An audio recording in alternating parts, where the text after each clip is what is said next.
Hi everyone, welcome back to my channel. I asked you all almost a year ago through an Instagram sticker and on my community page if you'd be interested in a luxury Q&A, and quite a few of you submitted questions. Some of you requested to remain anonymous, which I will happily respect. If you're wondering why it took me so long to post this video, it's because last year my computer crashed and I lost all of this footage. Apple was able to recover most of it, but because most of these questions were asked so long ago, I recently asked you again on Instagram if you had any more updated questions, so you will see my answers to those at the end. Also, some of my opinions have changed, or I just have slightly different thoughts about some of these questions now. So I do think it'll be fun for you to see the difference in my thought process a year ago versus now. So you'll see future me pop in quite a few times with addendums. We got some fun questions and some juicy ones, so let's get started. The first question is from Sandy Premium Life. She says, how often do you use your Luxe bags? I seem to like going bag free nowadays. So I'd say that I use a luxury bag 9 times out of 10 every time I leave the house, unless I'm going to the gym. And even to the gym, sometimes if I'm running errands afterwards, I take my Pochette Matisse. And that's really because other than 2 work bags, one of which is a Longchamp, I only own luxury bags. So essentially, I almost always use luxury bags. So even if I'm just going for a walk, I still carry a little bag. I'm one of those people that feels naked without a watch and a bag. The next question is anonymous. Any plans to try your luck in Paris/FSH? I do plan to go to London and Paris next summer. It is not my first choice for a summer holiday, but my daughter has never been and it is her dream to go to Paris. And she's now at the perfect age where she can enjoy and remember trips like these. So I am going to indulge her and we're going to Paris next summer. This is future me in the summer of 2023. I originally answered this question last summer, 2022. I'm not quite sure when I'll post this video, but it's likely that I'm in Paris now or will be there very soon. However, it is not a shopping trip. So the last time I went to Europe was in 2019. I didn't bother to apply for an Hermes appointment back then, and I probably will this time, but I don't plan to actively pursue Hermes bags while I'm there. This trip will be about sightseeing, museums, culture, restaurants. I will probably have one day where I go to Rue Cambon, Printemps, Le Bon Marché, Hermes, and pick up a couple of small things, but that's going to be pretty much it. Now, if I apply for a lottery appointment and I magically get one, I'm going to show up and ask for something. But what I won't be doing is going to Hermes every day, asking for cancellation appointments, trying to buy a bunch of stuff to get the SA to give me a leather appointment. I'm not going to do any of that stuff for a couple of reasons. It's a girls' trip and I am taking my daughter, but there'll be other people going as well, and not everyone's interested in repeatedly going to Hermes. And secondly, I think that I'm in a unique position where I could get bags at my home boutique if I want them. I haven't asked for any bags this year, but in theory, I still could. I don't feel the need to try to score in Paris. I think the Parisian lottery system is really nice for people in parts of the world, including in the US, who don't live particularly near a boutique. It would be very difficult for them to form relationships with SAs or people in countries that don't even have an Hermes boutique. I think that it is absolutely wonderful that there's a system in place where those people can go to Paris and try their luck. Other than that, I think I'll leave the Parisian system to the people for whom it would be very difficult to get their dream bag otherwise, or to the French locals for whom that is their home boutique. And the final reason that I'm not that interested in putting in the effort to getting a bag at FSH or any of the Parisian boutiques is that I'm at a point in my collection where the couple of bags that I want now are so specific that the chances of me getting exactly what I want in France are little to none. And the way I look at it is that, let's say I'm looking for a neutral color Kelly 25 Cellier and I got a green Kelly 28 Retourné. I'm sure it would be lovely, but unless I'm planning to turn right around and sell that bag, essentially I've taken the money that I would have spent on my dream bag and diverted it on something that I had no plans to get anyway. So for me, that's not saving money by getting a bag in France. That's wasting money that could have gone to what I really wanted at my home boutique. So that is a very long answer to the question. All to say that I will try my luck at the online appointment system, but that's as far as I'll go the next time I'm in Paris. The next question is from Kagem Hayaglamazon on Instagram and YouTube. She has a fantastic YouTube channel. I will link it down below. Her question is, do you think Hermes can sustain this social media interest? I think definitely not. What goes up inevitably has to come down. You've talked about it on your channel that luxury bags are in a bubble right now, and I absolutely agree. For me right now, there is an almost uncomfortable interest in Hermes and these quota bags, and I for one am kind of looking forward to when the interest dies down and I can go back to enjoying the brand the way that I used to prior to 2020. Now, unfortunately, Birkins have become so popular that I don't think that I can ever walk around with one as surreptitiously as I did prior, but at least they won't be on everyone's radar the way they are right now. So this is future me here again. I realize now that my original answer kind of sounded a bit gatekeeper adjacent, but what I was trying to say is, for those of us that are handbag lovers that appreciate the art, craft, and design, we will definitely still be around long after the interest dies down. And I both agree and disagree with my original response. So to my original point, we do definitely see a cooling down in the resale market, but I think that has a lot to do with the overall global economic climate. So the market has dipped for all luxury bags, not just Hermes. It's not as if some other luxury brand has taken its place in terms of desirability on the pre-owned market. Desirable Hermes bags are still fetching well above retail and outperforming other bags in terms of resale. But where I disagree with my answer last year is in terms of buying retail at the store, interest hasn't died down at all. In fact, the surge has continued. If you're a long-time customer that's buying retail, you'll know that stores that used to have a 1-to-1 on average pre-spend now seem to be averaging 2-to-1 or 3-to-1. But overall, I stand by my original statement. I think it's true for most luxury goods. There will be ebbs and flows, highs and lows to the market, but Hermes is very much still on a high. The next question is anonymous. Is the relationship with an Hermes SA that important? Isn't it really all about spend? I love this question, and I am purposefully answering it right after Kagem's question because she abhors the word relationship as it refers to Hermes, which I find to be so hilarious every time she talks about it. Whereas I always use the term relationship, and that's because I use it in a very literal way, simply meaning the connection between two or more people. This is a complicated question because it varies greatly on the SA, the boutique, and the country. So I'm not even going to get into those dynamics. I'm only going to speak from my perspective because I shop from a very large boutique that gets more stock than the average boutique, but also gets rammed with people asking for bags. It's also a boutique where people drop tons of money. There are so many people at my boutique that drop 6 digits in a single visit regularly. So I'm saying all this to say that a boutique like mine is a great place that on the right day with the right SA, you could luck out and get a bag with minimal spending. Although I will say for the past 2 years, those stories now have become few and far between, but it's still conceivable. However, to get multiple bags, 1 to 2 quota bags every single year, there is just no way that I can compete with people spending at my boutique. And so that's where the relationship absolutely matters, because I will tell you, if it were just based on spending alone and where I line up in terms of spending at my particular boutique, or even where I rank in terms of my SA's client spending, I would probably only have one, maybe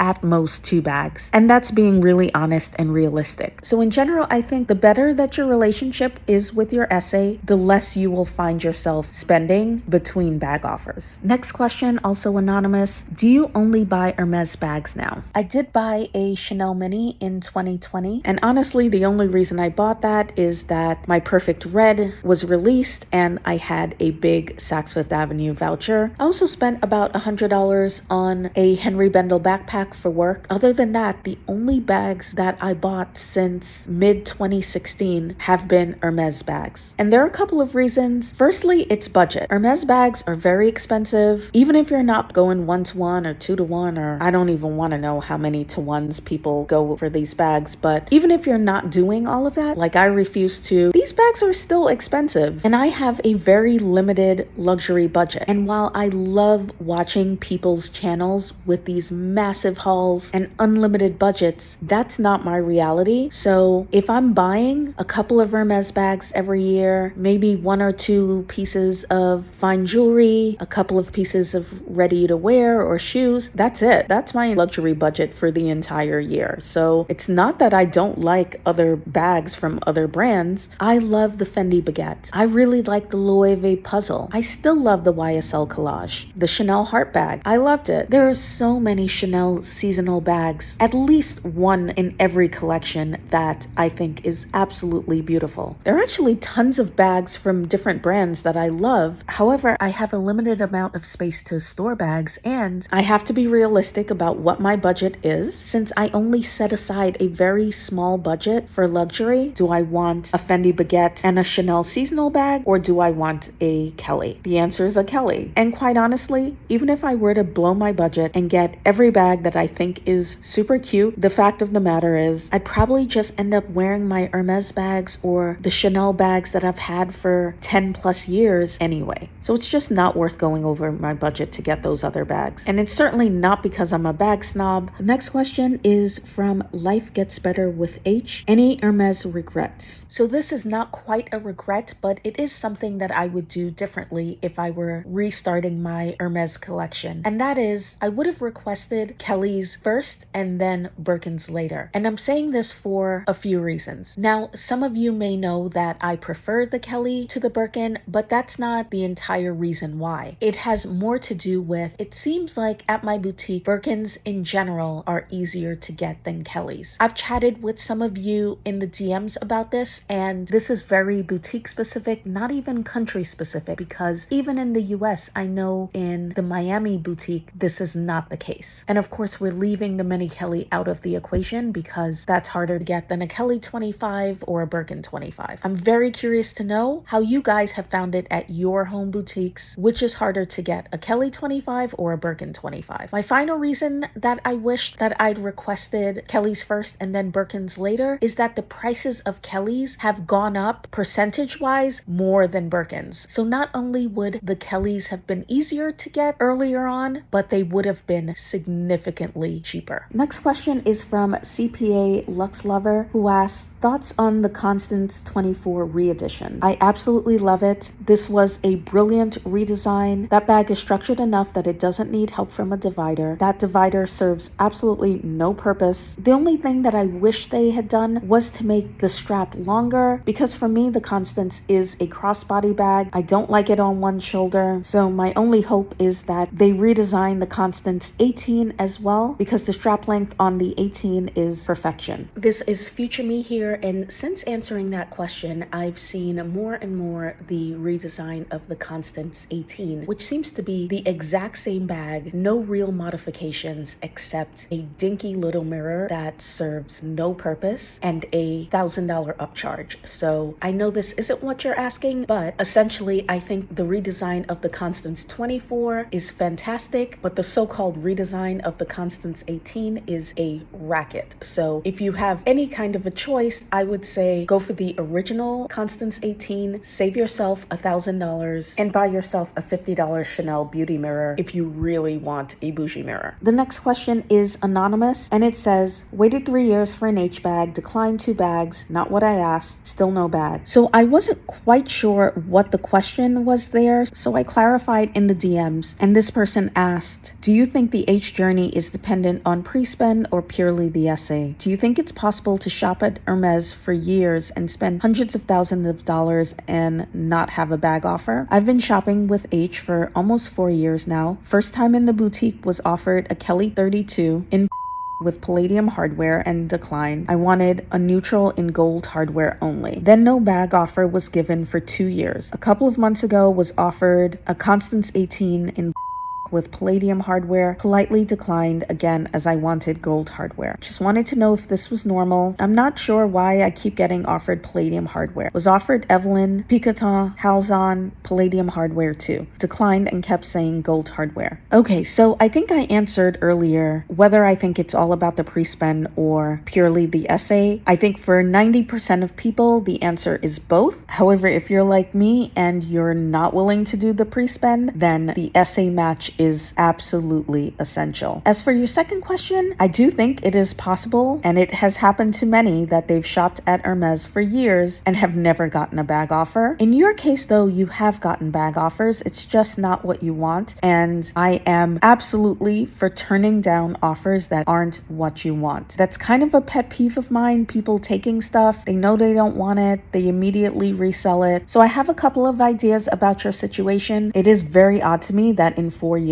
not one bag that you've been offered has gold hardware. And this is where I think the connection with your essay really comes into play, and your ability to have a really honest conversation about how much you appreciate the offers, but your dream is to have a bag with gold hardware. Because I'm telling you now, there's no way your boutique hasn't gotten one bag in your specifications with gold hardware. You didn't say this, but I'm making the assumption here that you're spending money at the boutique. Now, whether it's enough that your essay considers you to be a priority, that's another question. And I'll leave room for dynamics that I'm not privy to, such as a difficult store manager, perhaps your boutique is incredibly competitive, or your boutique being a really tiny store that gets very limited stock. But assuming none of those things are a factor, it's been 4 years, so I think a polite, socially adept conversation needs to happen where you express how appreciative you are for all the offers this essay has given you, but you really have your heart set on gold hardware. So the next question is a bit of a juicy one, and this person anonymously asks, do you have any YouTube luxury community dislikes? Well, suffice to say that this can be an entire video all on its own, but I'll mention two. I would say my biggest YouTube pet peeve is mostly around comments and commenting, which takes different forms, the worst of which are the people that, no matter the channel size, do not respond to their comments. So there are very small channels that, for some bizarre reason, ignore their comments, and there are large channels that ignore most of their comments, unless, of course, it's a criticism and they're fairly quick to respond. So for me, unless you're getting thousands of comments and you're uploading multiple videos a week, most luxury YouTube channels are fairly small, and at most people are getting 100 to 150 comments. But on an average video, you might get 50 comments, which honestly takes about 10 to 15 minutes of your time to at least acknowledge with a heart, or even better, write a simple reply. The exception that I've noticed about these people that don't answer their comments is that they will respond if a very big YouTuber comments on their channel. I like to call this phenomenon commenting up. It's kind of a play on marrying up as it refers to traditional social climbing. So that's one comment issue. The other issue around comments are, for me, the only reason I signed up for YouTube is to be able to interact with the creators that I enjoy watching. So even though now I make videos of my own, I still interact with other YouTube creators. If I watch a video and I enjoy, you'll probably notice comments from me in all sorts of videos complimenting people or congratulating people. I don't care if the person has 5 subscribers or 500,000 subscribers. For me, that's part of the joy of YouTube, the connection between creator and audience. So there are people that are creators on YouTube and you never see them interact with anyone else's comments. They may be pretty good about answering their own comments and engaging with their own audience, but they don't comment on anyone else's content. And I used to think, well, maybe they don't watch other people's content content, but I've come to the conclusion that it's not true because they reference other people's content in their videos all the time. So it's clear that they're still watching YouTube. They're just not engaging with any other creators, save for maybe there are like YouTube clicks. The same creators comment on their friends' videos and vice versa, but they don't engage with anyone else's content. And one other pet peeve I have is people that don't cite their sources or their inspirations, especially when their sources are smaller channels. And this is one that is very personal to me. So I make a lot of Hermes content. I have a lot of original theories. My most popular videos are around Hermes essays, Hermes conspiracy theories, and I hear ideas from my videos referenced so many times without credit. And it's really disheartening because I try my best to give other people credit. If I get a video idea from someone else's video, I absolutely give them credit. Now, I would be inclined to give people the benefit of the doubt if it didn't only seem to happen with smaller channels. So if someone references something from a larger channel or from, let's say, a Purse Bop article, they always cite the source. However, when the reference is from a small channel like mine, not only do they not cite the source, they present the idea as if it's their own. I have heard ideas from my videos repeated almost verbatim in other people's videos, or sometimes when a creator does acknowledge that an idea is not their own, if the original idea came from a smaller creator, they might say something like, I heard somewhere that this is the case, but if the idea came from a larger creator, they will specifically mention that creator by name. Now you might say perhaps the creator is so small that they legitimately forgot, and that for sure is a possibility, but it happens so regularly that I'm beginning to think it's not a coincidence anymore. So I'm not sure if creators are more apt to give credit to bigger creators because they figure more people watch the bigger creators, so it'll be very obvious that they're stealing an idea and they don't want to be called out, or perhaps it's beneficial to give the bigger creator credit because then you're attaching yourself to that bigger creator and the clout that goes along with that, whereas there's no benefit to attaching yourself to a smaller creator. They don't have any clout for you to align yourself with. Or perhaps some of these people feel that giving a smaller channel credit would essentially be giving them a shout out and they're not trying to help anyone else grow their channel. So I don't know what it is, but all I know is that it happens all the time with my content and also other people that make more original, thought-provoking, ideas-driven luxury videos. I know for sure some of you have noticed because I have gotten so many DMs where you think someone copied my ideas, but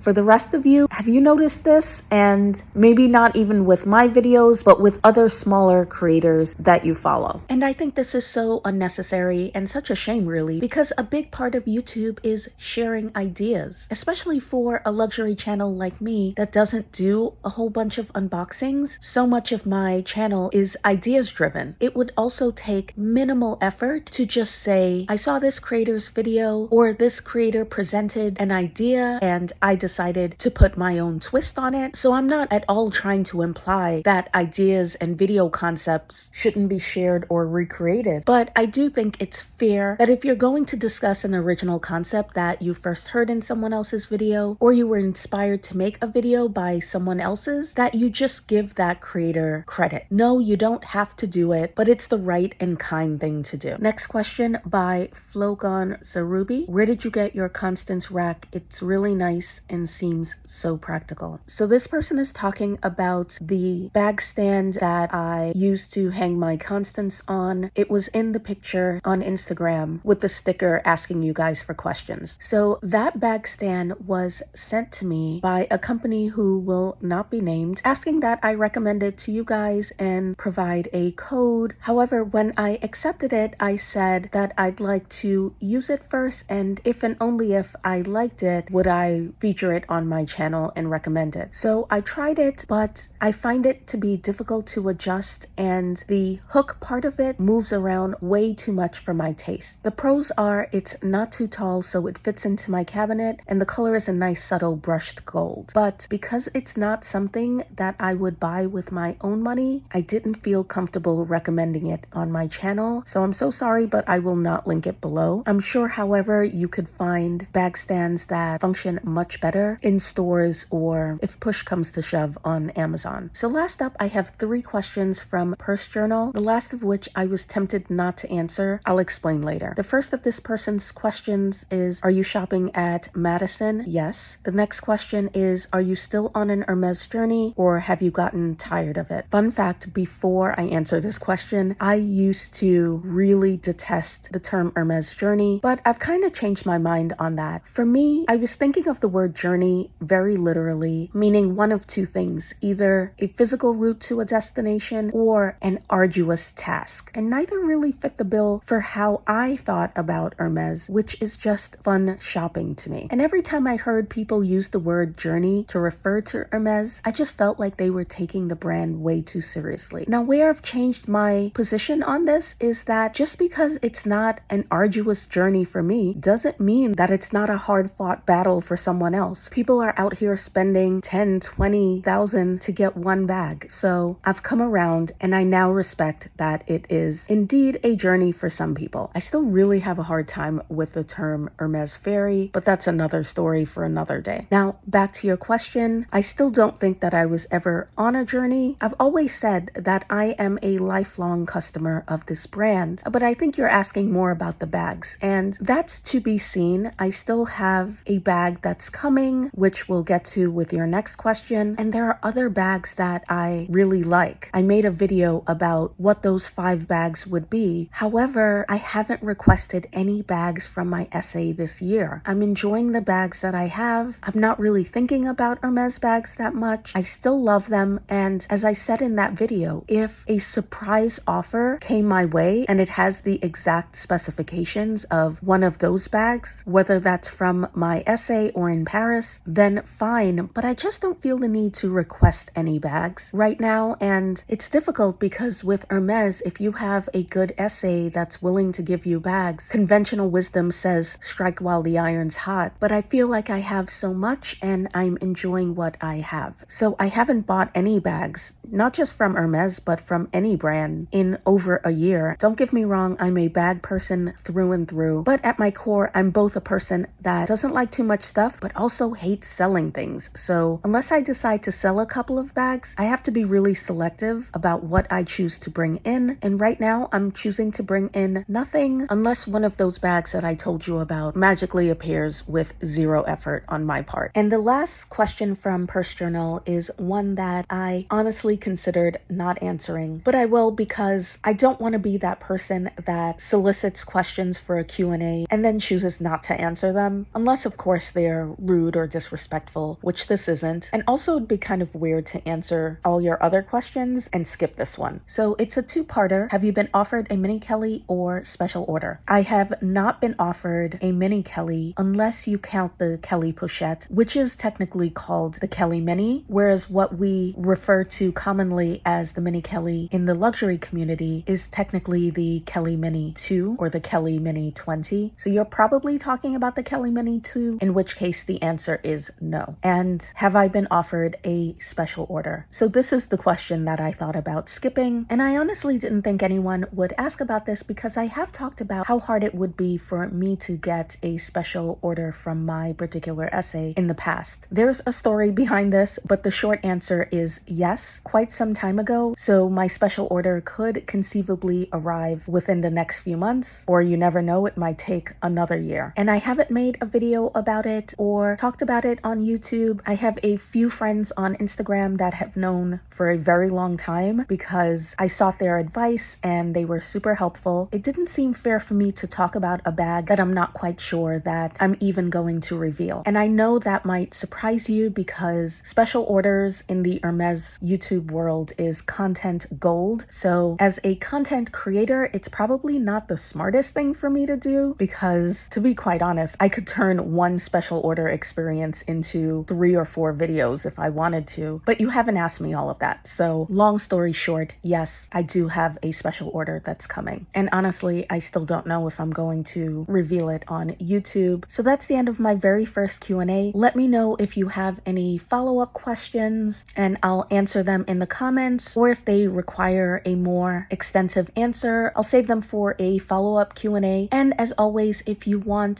to ask me anything anonymously, you can always send me a DM. Thanks so much for watching this video. Please subscribe to my channel. That would make my day, and I will see you in the next one. Bye-bye.